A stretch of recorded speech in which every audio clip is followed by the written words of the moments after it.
Hey everybody, Matt Farnham here, leader of Team Farnham with Crown Point Realty in Las Vegas and Henderson, Nevada. I hope everybody in your circle and your family is healthy and safe right now. We're still walking through the middle of this COVID-19 season. By now, I know many of us, a relationship or two removed, has probably been affected by this virus, or somebody we know has either been sick or hurt, even possibly deceased because of this virus. So just want to encourage you that we're getting through it. A lot of people are saying this curve has been flattened, and hopefully we are starting to walk out of the woods now. But anyways, truly hope everybody in your world is healthy and safe. I will say, though, it's been encouraging seeing people on social media in my circle using this time to improve their health, their personal development, their time with their family and relationships. So I hope you're using this time, well on your end as well. And then also today is Administrative Professionals Day. So I want to give a shout out to all the great admins out there. Hopefully you have had a chance to recognize anybody that is in your world. But me personally, I want to say thank you to Kristen Martinez, Gavin Russell, and Taylor Bauer. Our admins are a bit different because they're fully licensed realtors and rock star agents of themselves. They just prefer to be in a support role, but do an incredible job supporting me and our team and all of our clients. So shout out to them and all their hard work. Drop bundt cakes off to them today. So trying to spoil them a little bit because we appreciate them so much. So let's get right to real estate. The PPP funds for small businesses, I hope real quick, that's not real estate, but they replenished a big bucket of money for that. I know PayPal and QuickBooks are now also facilitators for that program. If you are a Bank of America or Wells Fargo client, I know a lot of folks have gotten frustrated working with those two specific banks and other big banks applying for this funding for small businesses. So check out PayPal and QuickBooks.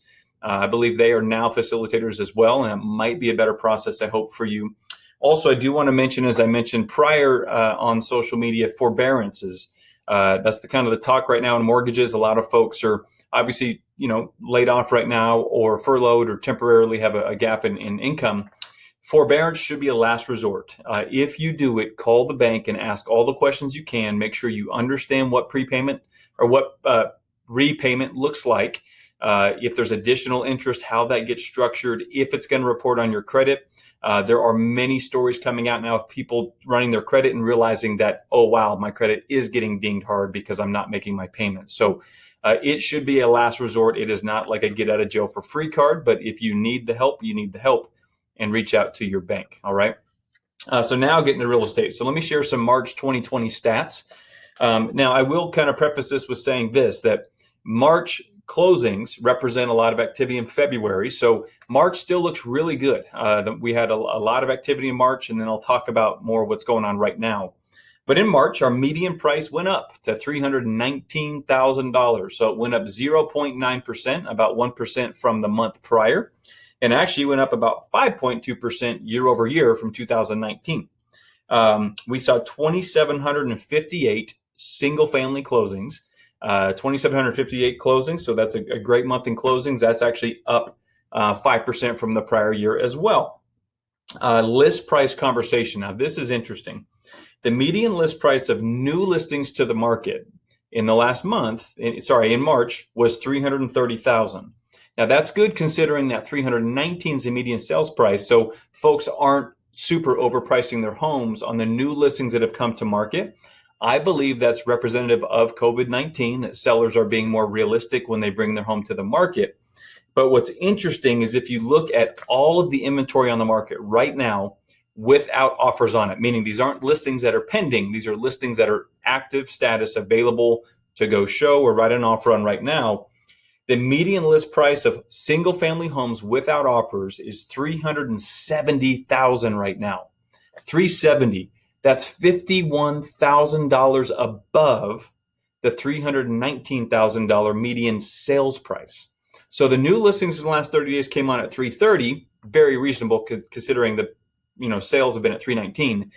But all these other homes sitting on the market are at $370,000 as a median list price. So please stop overpricing your homes. This is not the season to shoot for the moon and think you're going to land among the stars. You're going to hurt the market. You're going to hurt yourself. So get some good advice, get a real number, and price your home at market value, and it'll sell. So just want to talk about that real quick. Price reductions. A lot of people say, well, Matt, I keep seeing all these price reductions on Zillow or these different platforms.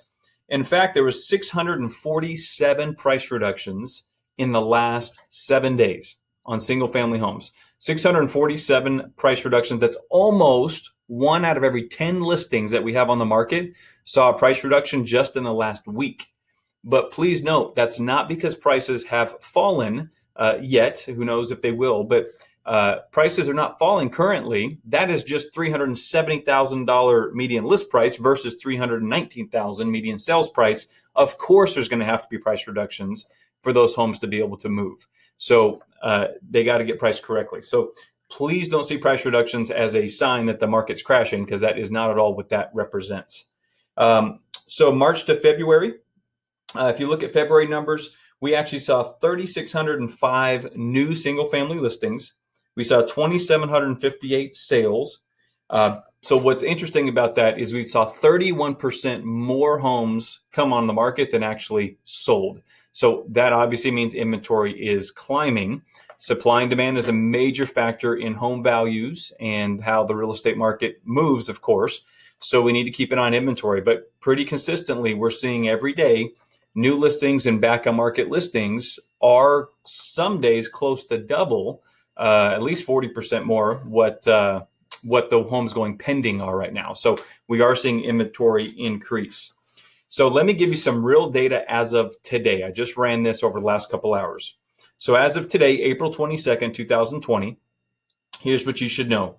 For single family homes, usually I'm looking at single family just by itself. I usually don't get into the condo townhomes when I'm running these stats. We saw 2,182 homes sale in the last 30 days. As of today, April 22nd. So 2,182 sold in the last 30 days. 2,674 new listings in the last 30 days. So that's about 500 more than the solds. 1,744 homes went pending in the last 30 days.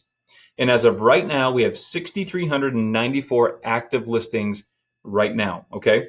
So if you remember my update from a month ago, if you hang on for 10 minutes at a time for these updates, we were at 1.8 months of inventory when I gave this update about exactly 1 month ago from today, I think it was, or really close to that. We were at 1.8 months of inventory. Based on the numbers I just now shared with you, as of effective from what sold in the last 30 days to what's available, we have 2.93. So 2.9 months of inventory today. So in 1 month, we went from 1.8 to 2.9. Okay, that's pretty quick to gain an entire month of inventory in 1 month's time.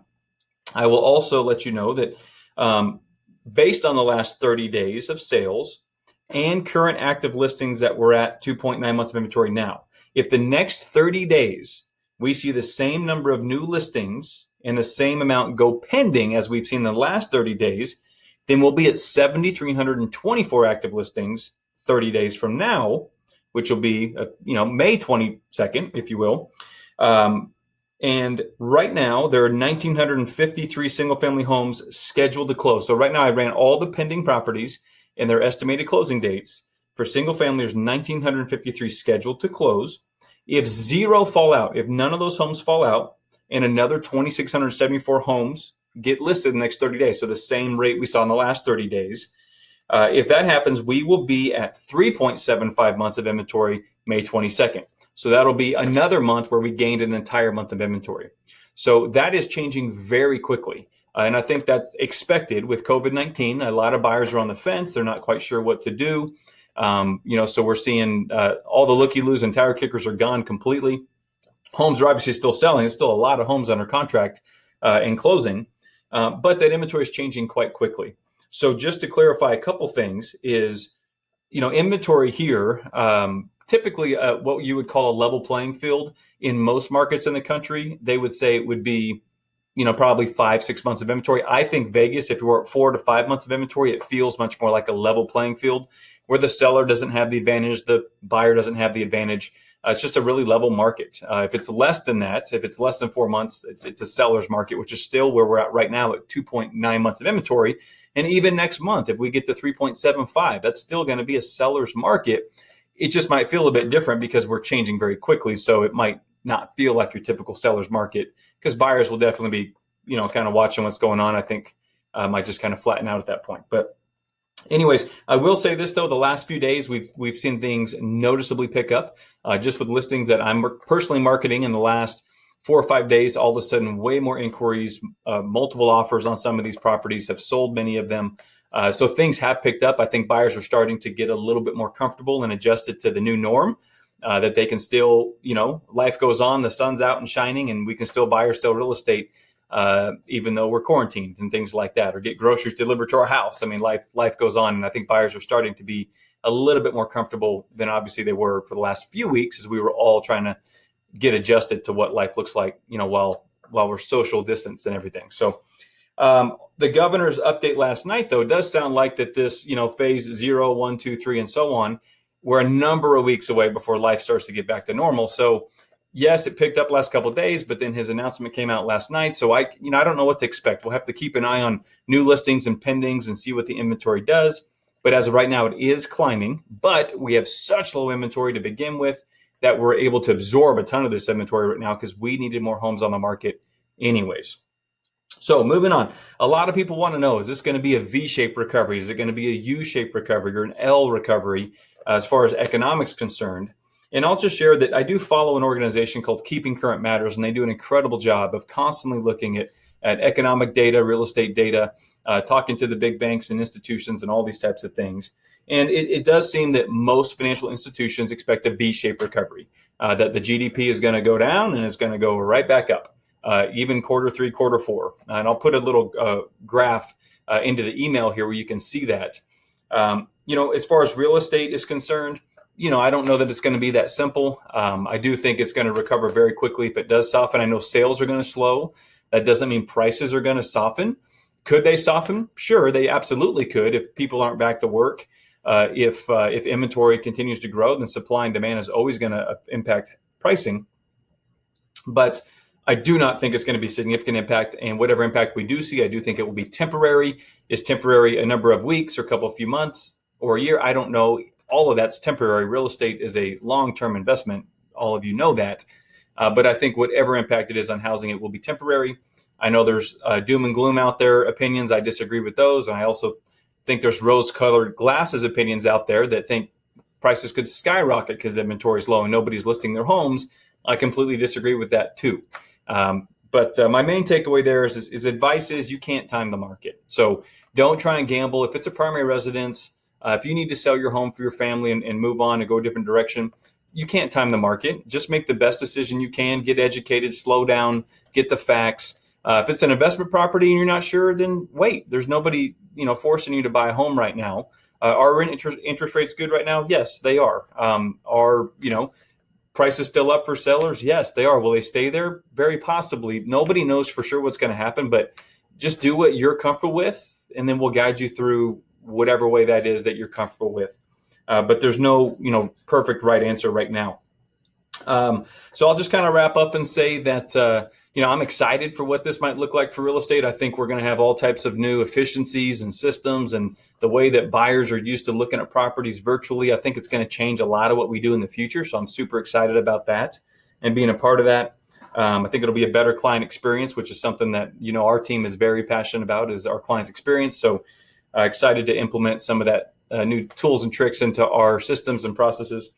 I will also say that I'm excited to be a realtor right now. I think our whole team feels this way, that realtors are going to be, pivotal in restarting community. When things start to kick back up, I know we're going to be busy. There's a lot of pent up demand, but we are super excited to be, very instrumental in getting this community restarted and kicked into gear.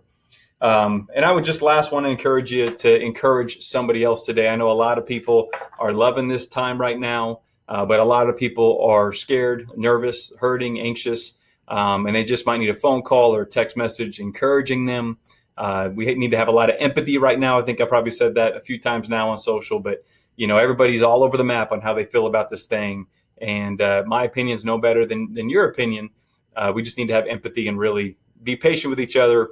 This too shall pass. We're going to get through this, and I'm excited for our next client event, honestly, to get everybody together and just say, wow, it's good to see you. We appreciate you. Get back to church with our friends and family, all those types of things. I know we're all excited for that. And it's not too far away. So hang in there. If there's anything our team can do for you, we want to be here to encourage you. Of course, give you any real estate advice we can, guide you through, whatever direction you're comfortable with. And there's nothing wrong with waiting. If that's what you're comfortable with, wait. And we're here ready, willing, and able when the time's right for you. So let us know if you have any questions. We love hearing from you. Ramble on for 15 minutes. I apologize. Excuse the hat, by the way. I am way past a haircut. I tried to do my hair this morning and just was not working. So I said, forget it. I'm putting on a hat. So first market update, probably, and last I'll be this casual. But anyways, love you all the best. And we'll talk to you guys soon. Take care.